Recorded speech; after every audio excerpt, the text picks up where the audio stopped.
Welcome back to the John Fredericks Show, Common Sense for the Commonwealth, broadcasting from the nation's capital and blasting through Virginia. Common Sense News Time, 8:11. And welcome to the show. February 1st, Super Bowl weekend coming up. Right now on the line live, we have Virginia Delegate Rob Bell. He's also a candidate for the Republican nomination for Attorney General. That nomination will be decided at a May 18th Republican caucus convention. And Rob Bell represents the Virginia Piedmont area, the 58th District. Rob Bell, great to have you. Thomas Jefferson seat. Good morning. Thomas Jefferson seat. Well, it's a great legacy to have. Hey, we got a couple minutes, Sure. Delegate. We appreciate you coming on. We're going to go right to the hot topics. Let's go first to the Senate redistricting bill that's passed. It's going to come to the House. We've talked to a lot of Republican delegates. Some are just voting this thing down. They think it was underhanded. What about Rob Bell? Well, you're skipping the threshold, which will be the Speaker will have. There's a procedural ruling for it to even get to us, and I don't know if anybody brought this up yet. Nope. Okay, so that we have a strict single-purpose rule, which means we're not like Congress where you can just package anything in and amend anything. It has to be, if you have a bill and you want to amend it, it has to be within the purpose of the bill. So you don't have these terrible bills that have 14 things and money from, pork and whatever it might be. And the Speaker has not yet ruled if this bill is germane. And this is, if nobody's brought this up, they're skipping a crucial step. And what he has to, whenever an amendment comes in, somebody stands up on the floor and says, "Mr. Speaker, I ask you to rule whether or not it's germane." And they've told us they're going to make the objection. The Democrats will.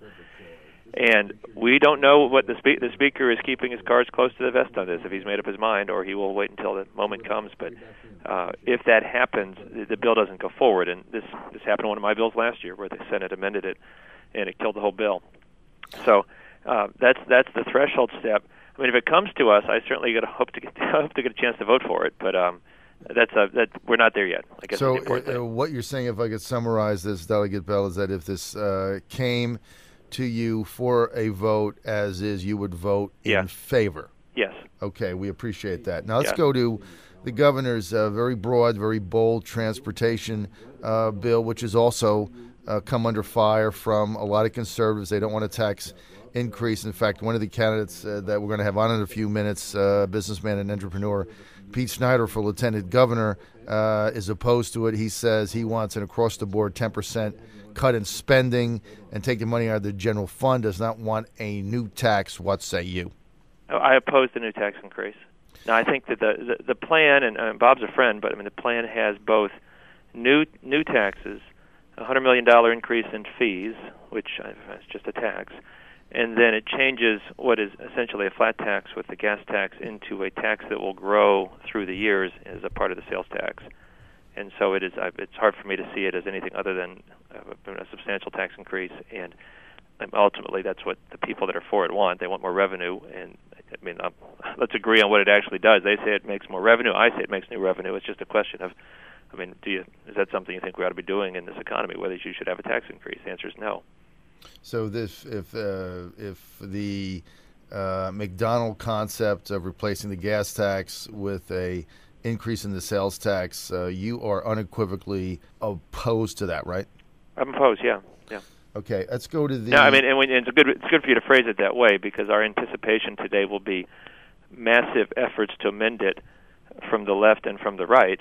I mean, if we end up with some sort of plan that would direct existing revenue to roads without raising taxes, well, that'd be exciting. I mean, that'd be something we could do, and many of us have advocated that for a long time. But I mean, that's not what the governor is proposing. No, it's not. And I'd be very surprised if the bill ends up in a place like that after all the amendments. Let's go to the Tebow bill. Good, that's one of mine. I know you've been behind that. We got about 2 minutes. Sure. Delegate Bell, tell our audience what the Tebow bill is and why you're so excited about it. Sure. So this is something that I've carried for 3 or 4 years, and I picked it up from another guy that carried it for some time before that. But it would say that if you're a homeschooler, that you can go to your local high school, and if you are otherwise eligible, so you're the right age, you're in the right school district, you can try out for the local sports team, or you can try out if there's a forensics team, the competitive teams they have at the high school. Right. And 28 other states do this. we're not trying to, hurt the schools in any way. We're just trying to say this is a legal and authorized way to educate your kids. You're paying taxes. If your kid is 16 and he's 6'1" and wants to try out for the basketball team, he should get a chance, and they would be lucky to have him. And that's the bill. We got it through the House yesterday. It will go over to the Senate. Last year, it got through the House last year. It failed in the Senate committee by one vote. And there are two senators down in the Hampton Roads area that voted no, that we would hope would reconsider. It's Senator Miller and Senator Northam. We have all the Republicans but one. Senator Blevins voted no. And so we need somebody to change their mind.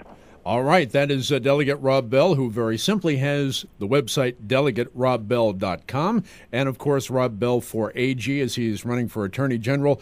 And a brilliant move on the Tebow bill, since obviously those folks who have homeschooled children most likely are in the upper income brackets and pay most of the taxes for those schools to begin with. So definitely. Thank you so much for the time, Delegate Bell. We appreciate it as always. And we move now to our friend Pete Snyder, who is one of the Magnificent Seven, running for Lieutenant Governor on the GOP ticket. Pete, good morning. You're on with John. Steve-O and John, how are you guys? Hey, Pete, we appreciate your coming on. I want to go right to this Tebow bill, if we can, for a second, that Delegate Bell is carrying. You know, we find that to be intriguing because, Pete, a lot of people are homeschooled. I know that in this campaign, you have been on the cutting edge of education reform. And basically what this bill says is, hey, I'm in a particular school district. I decide to homeschool my child. They want to go out for the football team or the baseball team. Bang. Under this bill, they'd be able to do that. How do you stand on this? I think it's a great bill. Hats off to Rob Bell for his leadership on that one. You know, I'm a firm believer in defending the rights of our parents to homeschool, because we're crying out loud. If you're not participating in the system, yet you are taxed and supporting all the public schools, shouldn't you be able to get some of the advantage of that? So I think it was a very smart bill. It's good for Virginia families. It's going to be good for Virginia schools as well. Okay, Pete, I got to go to politics for a minute. We understand that you have been taken off of Dick Saslaw's fundraising and Christmas list. Is that true? He's not going to send you any more. He says because of what you've done to him on the air and these ads and your public statements, he's no longer going to solicit you for fundraising. I just want to tell you that and break the bad news. John, you just can't make this stuff up sometimes. You know, these career politicians run around trying to grab dollars from anyone and their brother. And Dick Saslaw solicited me a couple of years ago for a campaign contribution. Of course, because he's a loony liberal and a tax raiser, I didn't do it. But then suddenly he doesn't know me. You know, it's really funny. Of course, the Richmond insiders and the career polls don't know me because I'm not one of them. But they know me now because we're trying to shake things up, shining a light on the ridiculousness and the petty politics that are happening in Richmond. And Dick Saslaw is the leader-in-chief for the Democrats in the Senate, and he's looking to try to gum up everything he can because he's got his knickers in a twist over this redistricting bill. And that's just plain wrong, and that's what I want to get rid of in Richmond and state government. We got to get rid of it for politics. Well, your office mailing list. That's, but you know, there's a consequence to every action in life. Okay, it's Football Friday. I know there's a lot of politics, but it's the Super Bowl weekend, Pete, and we have our pick for the Super Bowl. Give us your rundown, and also, don't you have a Jack Harbaugh story? Yeah. John, let's get to the real stuff. This is so much more fun and more interesting than politics. Forget the endorsements, forget the fundraising, let's just go to forget football, the website, baby. Go to football. I want to go to the Super Bowl. Yeah. I love football, and I also love in my old industry, which was technology and advertising and marketing. The Super Bowl is the biggest thing out there, so this is always a huge business week for me. I like the Ravens. I like the grit of that team. And you know, I've been a follower of the Harbaugh brothers for years. One of them was a special teams coach on the team that I like, and I've been following for there was John for a long period of time. And you know, as an entrepreneur, I always love to see what makes things tick, what makes a company tick, what makes people tick. And when they got to the conference championships last year, I went, I tried to say, what's going on here? What happened in that family? What happened in that church or school? And I got on the Google machine, and I found an article about their father, an old school blood and guts football coach named Jack Harbaugh. And evidently, every day before these kids went to school, they'd have their little backpacks on and their lunch pails, and 5, 6 years old. Good old Jack would get in their face, get down on one knee in their grills, and say to them every day, "Son, you go out there and you attack this day with an enthusiasm unknown to mankind." I mean, wow. I love who that. the heck says that? I'm going to go home and say that to my 8-year-old JoJo tomorrow when he gets up. I'm going to say, "Son, the heck with attack that today with an enthusiasm never seen before in your life." The heck with that at 5:58 before we go on the air. I'm doing that to Fredericks here every morning. I'm getting down. You go out there and you attack that radio audience like never before. Get out there, you son of a gun, you. You've gotten 2 endorsements. Quickly, before we move on to our Super Bowl picks here, 2 endorsements, one by Woodstock Mayor Jeremy McCleary and the other? The other by Dean Longo, who was the great candidate that we put up for the Republican nomination, won the Republican nomination in the 3rd. I'm just pleased as can be. We're having some terrific momentum around the Commonwealth in the Valley. We picked up their great Commonwealth attorney last week, now the mayor of Woodstock this week. We also got Patrick Murray, who was our nominee in the 8th District, and now Dean Longo in the 3rd. These are just all quality individuals, good conservatives, and we're humming. We're going out there and we're attacking each and every day with an enthusiasm and actually courage and guts and conservative principles unknown to mankind, fellas. We're going to do this thing. All right, real quick, Ravens or 49ers? That's you got to lock it in right now. Ravens done. Ravens done. Thank you, Pete Snyder. You can go to PeteSnyder.com, get all the endorsement lists and all the background papers on our candidate here for Lieutenant Governor. Pete, have a great weekend. We appreciate it, and don't wear out the pig rig. Let's move now down to Newport News, where live we are with our sports guru. Oh, he's the man. Mike O'Neill. Unbelievable. Bring it this on. Man's on fire. Mike O'Neill from Mike O'Neill's Place, our resident expert handicapper, the man that makes Las Vegas shake in their boots. Attacked us with enthusiasm. Mike, great to have you with us. Great to be here, but I've done my homework this week, partner. Well, let me start out, though. I got to give everybody a quick, just a very quick recap here. Over 2 years on the air, picking playoffs and Super Bowl against the spread. Mike O'Neill is 18-2-1. Now that is documented on the air. He's 18-2-1. Won last year's Super Bowl. Mike, go ahead. What do you think? Well, I've labeled this matchup the Horror Bowl. This is Ray Lewis's last dance, my friend.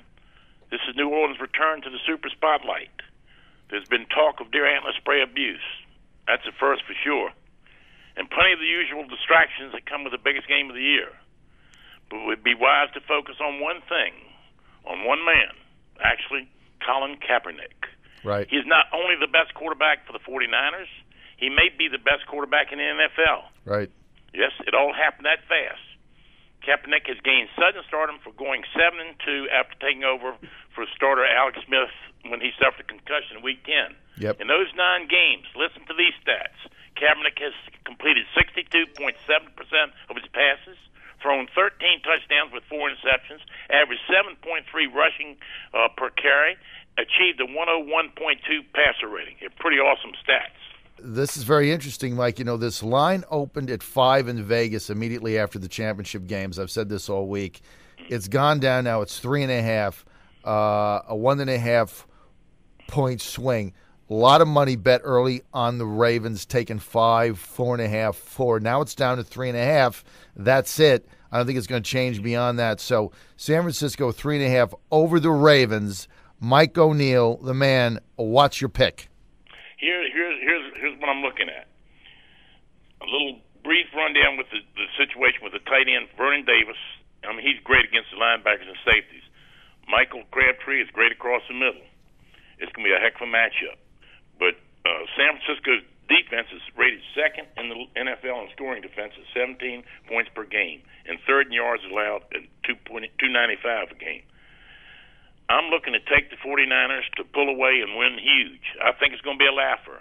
Something like 37-13, San Fran. Yeah. There you go, Mike O'Neill. I tell you what, you're on board with us because you like San Francisco minus 3.5 win big. I think it's one of the biggest underlays since Tampa Bay was only 2.5 over Oakland. I think it's a great value. Mike loves San Francisco in a rout, minus 3.5 over the Ravens. John Fredericks, San Francisco, minus 3.5. I think it's going to be a blowout. Steve, what say you?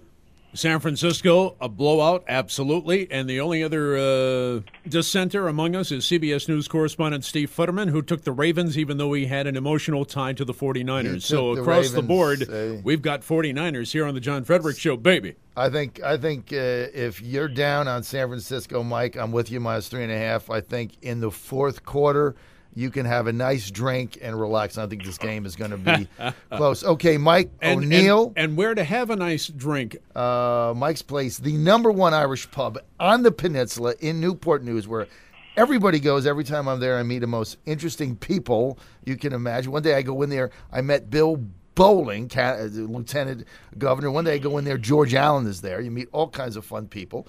I've met David Yancey there. He's going to be on our show on Monday. So Mike's Place on the peninsula when you're in Newport News, that's a place to go. Mike, give everybody your address and what you got going on this weekend. All right, I'm located at 11006 Warwick Boulevard. This weekend we feature fresh oysters, fresh flounder, the best crab cakes you've ever eaten. I'm looking forward to a big weekend. We had a big crowd last night, and everybody's getting pumped up and geared up for the game, and so I can't wait. And I think I'll probably go to bed at halftime. I think it'll be over at halftime. Well, I know you're fired up. You're going to have a big crowd there. And, Mike, also, you got all those people coming in because of this fabulous advertising campaign you have on the John Fredericks Show. We appreciate you. Wow. Thanks so much, Mike. We appreciate it. Have yourself a great weekend. All right, brother. Thank you much. Bye-bye. Thank you. All right. There's our sports guru. My goodness, we're just on fire right in a row. Rob Bell, Pete Snyder, and the infamous Mike O'Neill.